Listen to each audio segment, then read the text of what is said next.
여러분 안녕하세요. 그동안 세대학기금 관련된 내용을 제가 몇 차례 방송을 해 드렸습니다만, 많은 분들이 우려하는 게 대부업체에서 갖고 있는 연체채권을 매각하지 않을 경우에 세대학기금도 별다른 뾰족한 방법이 없는 거 아니냐, 그런 우려를 많이 말씀하셨습니다. 실제 상황이 그렇기도 하고요. 그래서 오늘은 여러분과 함께 그렇다면 대부업체 연체채권이 매입이 잘 안 될 경우에 채무자인 여러분이 취할 수 있는 방법에는 어떤 게 있을까? 그거를 같이 한번 오늘 살펴보도록 하겠습니다. 물론 많은 분들이 이미 알고 방법을 취하고 있을 수도 있습니다. 리마인드 차원에서 한번 같이 살펴보도록 하겠습니다. 자, 먼저 금융업권별 연체 채권 규모에 대해서 잠깐 살펴보고 넘어가겠습니다. 보면 대부업체에서 갖고 있는 연체 채권이 6조 7,291억을 갖고 있습니다. 그래서 현재 세대학기금 협약에 가입한 대부업체는 12곳인데요. 상위 10개사 중에서 현재 한 곳만 이렇게 참여하고 있는 그런 상황입니다. 상위 30개사로 넓혀도 4곳만 이렇게 참여하고 있는 상황이어서 이 네 곳이 갖고 있는 세대학기금 매각 대상 채권 규모가 약 5,800억 원대인데, 대부업계 전체 연체 채권, 그러니까 6조 7천억 원 규모의 8% 수준에 그친다라는 보도 자료가 이렇게 나오고 있습니다. 그래서 상당히 미흡한 그런 상황인데요. 그렇다면 여러분들이 취할 수 있는 방법이 뭘까? 한번 생각을 해봤습니다. 자, 여러분들이 할 수 있는 방법은 여러분들이 이미 여러 유튜브 채널이라든지 방송에서 접한 내용일 수도 있는데요. 리마인드 차원에서 한번 같이 또 한번 살펴보는 것도 의미가 있을 것 같아서 제가 준비를 했습니다. 우선은 금융기관 채무와 개인사채, 다시 얘기해서 대부업체 같은 그런 개인사채가 있는 경우에, 이런 경우에는 개인회생과 개인 파산을 고려할 수가 있습니다. 그래서 소득이 있다면 개인회생, 그리고 개인회생을 여러분들이 선택했다면 3년 내지 최대 5년까지 상환 후에 남은 빚은 탕감받으실 수 있습니다. 그래서 대부업체 채무도 강제로 포함이 됩니다. 법원이 결정하는 사항이기 때문에 포함해서 이렇게 탕감이 됩니다. 또 소득이 없다면 선택할 수 있는 방법이 개인 파산입니다. 이런 경우에는 원금 100% 면책이 가능합니다. 이거는 이제 채권자 동의가 필요 없고요. 법원이 결정하면 끝나는 그런 상황이 되겠습니다. 그래서 이 내용을 제가 실제로 뭐 변호사 입장도 아니고 하기 때문에 실제 내용을 여러분과 함께 살펴보도록 하겠습니다. 신용회복위원회 사이트로 직접 가서 여러분과 함께 내용을 살펴보겠습니다. 자, 신용회복위원회 사이트에 제가 들어와 있는데요. 여기에 개인희생과 개인 파산에 대한 내용이 이렇게 있습니다. 그래서 여기 보면 이제 금융기관 외 채무도 많고 신용회복 지원으로 갚을 수가 없다.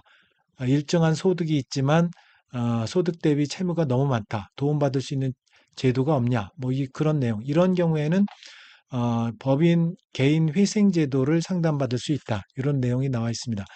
개인 회생 제도 이렇게 나와 있고요. 그래서 어, 3년 내지 최대 5년까지 일정 금액을 변제하고 나머지 채무는 면책을 받을 수 있는 개인 회생 제도가 있습니다.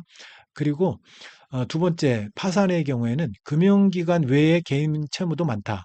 신용회복 지원으로 갚을 수가 없다. 소득이 없다. 이런 경우에 여러분들이 할 수 있는 거는 자신의 재산으로 모든 채무를 변제할 수 없을 때 채무 정리를 위해서 파산 신청 여러분들이 하고, 파산 절차를 통해서 변제되지 못한 채무는 면책을 받을 수 있는 파산 제도를 상담받을 수 있다. 이런 내용이 있습니다.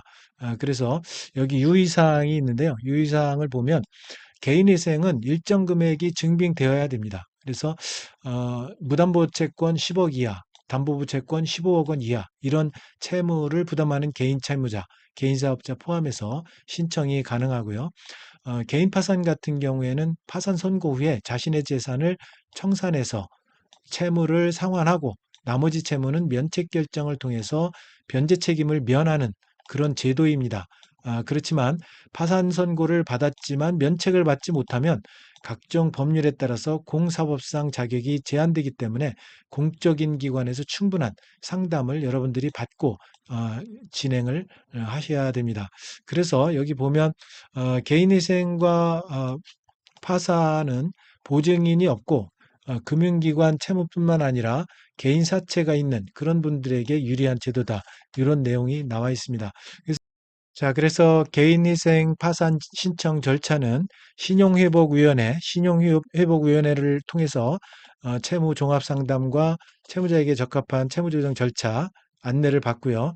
신용상담 보고서 발급과 법원 신청 서류를 작성 지원 받습니다. 그리고 법률 구조기관을 통해서 법원에서 이렇게 최종 개인 회생과 파산 절차를 이행하는 단계로 진행이 되고 있습니다.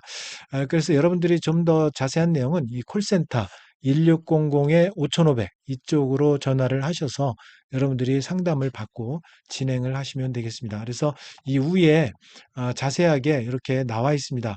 위에 자세하게 나와 있고요. 그리고 여기 또 동영상을 통해서 신용회복위원회에서 이렇게 동영상도 만들어서 여러분들에게 내용을 제공을 하고 있으니까요. 이 내용을 잘 읽어보시고 내게 맞는 내가 개인회생을 할 것인지 파산 신청을 할 것인지 잘 판단해서 진행을 하시면 되겠습니다. 그 다음에 주로 금융기관 채무만 있는 경우에는 개인 워크아웃을 고려해 볼 수가 있습니다. 개인 워크아웃을 고려해 볼 수가 있는데 이 개인 워크아웃은 신복의하고 협약 체결된 금융회사 채무, 그래서 대출금이라든지 카드 대금 이런 것들을 이제 대상으로 워크아웃 신청을 해서 여러분들이 분할 상환이라든지 이자 연체에 따른 연체 이자 감면을 받는다든지 그리고 경우에 따라서 원금 감면도 최대 70%까지 이렇게 가능한 그런 개인 워크아웃 제도가 있습니다. 이런 것도 여러분들이 한번 이용해 보는 것도 괜찮을 것 같습니다. 그래서 이 내용도 한번 신독의 내용을 살펴보시면 개인 워크아웃에 대한 내용을 또 이렇게 유튜브를 통해서 이야기를 하고 있습니다. 그래서 이 내용을 보면 실직으로 인해서 소득이 부족하고 3개월 이상 연체되어서 채무 상환이 어렵다. 도움받을 수 있는 제도가 없을까? 그래서 이때 보면 금융기관 채무가 90일 이상 되었다면 개인 워크아웃 제도를 상담받을 수 있다. 그래서 개인 워크아웃 제도 신청하면 신청 서류가 간편하고 신청 비용 5만 원으로 저렴하고 신청 다음 날부터 추심이 즉시 중단됩니다. 이런 내용이 있고요. 그 다음에 성실 상환한 경우에는 조기에 신용정보 상에 공공정보 기록이 삭제되어서 신용회복에 유리하다. 그런 내용이 있습니다. 그리고 채무조정이 확정되면 이자와 연체이자 감면되고 원금은 미상각, 상각 여부에 따라서 이렇게 감면받을 수가 있습니다. 미상각 채권 같은 경우에는 이제 회계상 아직까지 회수 가능성이 있기 때문에 상각을 하지 않은 그런 채권을 이야기하죠. 그래서 그리고 이제 회수 가능성이 없다. 그러면 이제 상각 채권으로 이렇게 분류가 돼서 이런 경우에는 최대 70%까지 원금 감면을 받을 수 있다. 그런 내용이 있고요.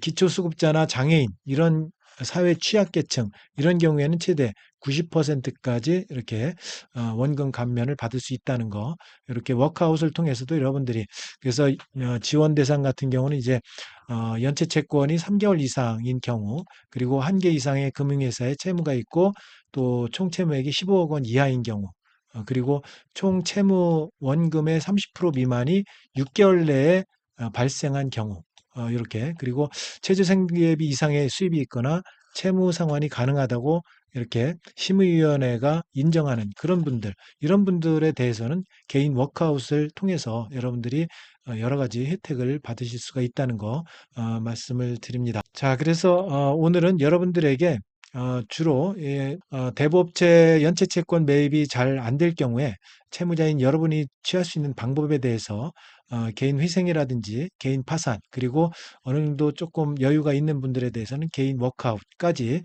여러분들에게 말씀을 드렸습니다. 간단히 말씀을 드렸는데요. 내용이 마음에 드셨다면 구독, 좋아요 부탁드립니다. 여러분 감사합니다.